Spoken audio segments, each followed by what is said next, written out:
Hey everyone. So my name is Chelsea. I am a relational communications major at USF. I'm also a minor in women's and gender studies, and I will be graduating in August after I'm done taking all the summer classes. Um, so some fun facts about me is that I cheered for about 10 years, maybe a little less, maybe like 9. I have over 21 national first place titles.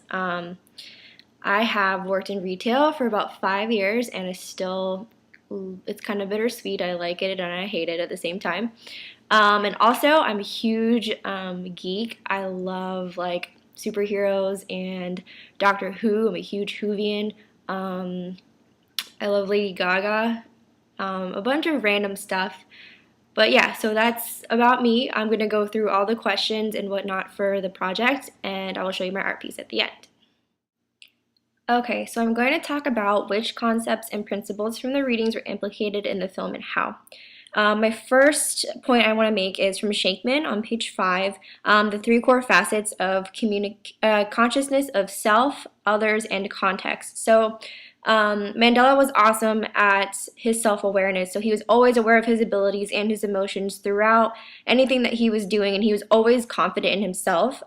He was also confident in others. He was aware of all of his relationships and the roles that they played within leadership. He always knew how others were going to affect what was happening with his reign. Context, the environment that he was in. He was always aware of what was going on around him in his country and whatnot. And then he was also group savvy. On page 19, it talks about being group savvy and how Mandela was awesome with his team, his security team, his assistants, everything about that. He treated them fairly and he treated them well, but also with a leadership role. And then in Maxwell, page 16 through 18, we talk about character, relationships, knowledge, intuition, experience, past success, and ability. And that's something that Mandela had hands down like perfected. His character was amazing. His inner person, he was very, very strong. In relationships, he knew many people and he developed very, very strong and deep relationships, especially with the rugby team, which, helped build his country together.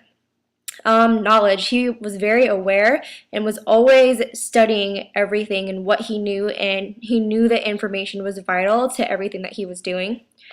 Intuition, he did what he felt. As you could tell in the movie, his team was not happy with what he had decided on doing with the rugby team, but he still went with it and it ended up working out in the end. He felt passionate about it. His experience, where he's been, he was in jail. We all know that. But he took that as a positive thing and made it, so great. So those are what I pulled out from the readings. You can go back through the page numbers and see exactly what I was talking about. And I'm going to move on to the next question now.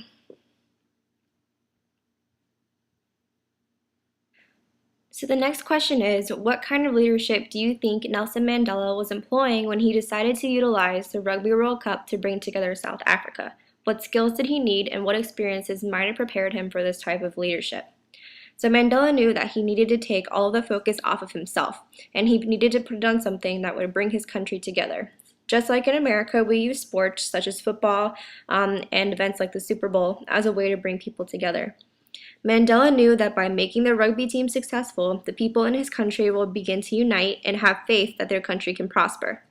Mandela stated in the film that he loved rugby when he was younger, and he used to play it himself. So his passion for that showed through to the country that he was an emotionally intelligent individual and no longer resentful of his time spent in prison. So now I'm going to move on to the next question.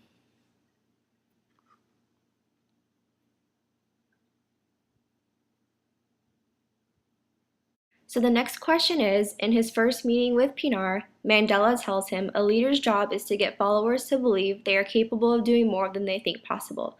What is most compelling to you about this statement, and how do you think leaders can best accomplish this goal? I find this statement personally to be 100% true. Having cheered and played other sports for many years, I absolutely understand firsthand the importance of the role of a leader. If my coach had ever believed that we could exceed, we would have been a terrible team. Um, Leaders can accomplish this goal by first being confident in themselves, then by using tactics such as pushing the team and finding other ways to motivate each other. But obviously, if you're not confident in yourself, then you're never going to, be confident in the rest of your team. So you have to definitely push yourself first before pushing anybody else. So the next question is, how do you think Mandela's time in prison helped to shape his approach to his position as president and his approach to reuniting the country? So while in prison, I think that Mandela really humbled himself as a person. I think that he spent his time focusing on how he could better himself, and therefore ended up making him a better leader for his family and in turn his country. I believe that he ultimately understood that he is in control of his life and he is in control of his country. Despite being in prison, I believe that he knew that he needed to be confident but yet humble so that he wouldn't come off prideful in any way. So this question is, what separates the people who endure traumatic circumstances between those that are broken by the experience and those that rise in triumph from them? So I believe that there are two types of people, those who are broken and those who have triumphed and have moved on. I think that those people who are broken have the right to be, but they should not stay broken. Every individual needs to find the inner strength to triumph, but can't be broken forever. That is only a sign of weakness.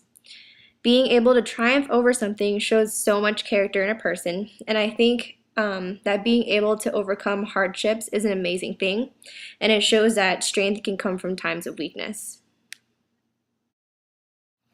Okay, so now that I've answered the questions, I'm going to show you guys my art piece. I just kind of drew something, and I'm not super creative, so this is it. So if you can see it, this way, no, this way. So I did the ending quote from the poem, "I am the master of my fate, I am the captain of my soul." And I also did like his jail cell over on this side, with kind of like the sun beaming through as if, he's kind of seeing the light and he's, fixing who he is and he's finally like understanding how he needs to be as a person. And then I did the peace sign at the bottom over here, and I did South Africa. And then one of the quotes that really, really stood out to me that he said to Francois when he was talking to him was, in order to build our nation, we must all exceed our own expectations. And that quote just like blew my mind. I think that it's such an amazing thing that we should all always remember. Not just for the nation, but for ourselves. We always should be exceeding our own expectations in life, and we should always be trying to push ourselves. And because when we do that, we end up showing others that they can push themselves too, and that they can make themselves better and push their own expectations. So I'm also going to go over some of my aha moments. I took little notes while I was watching the movie. So that the quote was actually the first aha moment that I had. I was like, wow, it just blew my mind. I don't know why. And then there's a few things about Mandela that really stood out to me. The fact that he took the time to memorize every single player's names, I think is incredible because that is such a difficult thing to do. And it made it seem more personal because the players already didn't really care for him in general, and I think that just by doing that, it really showed to them that he does care. He cares for his country and he cares for every single individual that's around him. I really appreciated the part in the movie where Francois really wanted everyone to memorize the anthem, and I think that's so important. Because they were so separated, the whites and the blacks, the rich and the poor. Like, they thought that memorizing their own anthem of the country was just appalling. Like, they didn't know the language, they didn't understand why it was so important. And we noticed finally, towards the end that they were all singing the anthem and that they all understood that it was something that they needed to do in order to unify everybody. I also really, really liked the security team finally coming together in the end. I thought that was incredible, and it really showed how the progress in the movie of how people were finally being unified. You know, at the beginning, the security team hated each other just simply because of color and because of status, you know. Um, and Mandela says when he notices that they're all playing rugby together outside, he says, do you still think I'm wasting my time? And it kind of just showed that his focus wasn't just on rugby. It was on the nation and the unification of everybody. And seeing just a small part of his team come together just because of the fact that he was focusing on rugby made such an impact. And I think that was a great part in the movie that really, really showed what was going on with the country. And then the last thing I want to point out is at the end, when they finally had won the Rugby World Cup and they're holding the trophy, and one of the things that I noticed that not a lot of people probably would notice is the two final hands that were on the trophy, like holding the trophy, one was black and one was white. And obviously, I would think that one would be Chester's hand since he was the only colored player on the team. But I thought that was so cool because, you know, finally, just because of a sport, they're coming together and they're unifying with each other. And the nation is finally making progress all because of a team.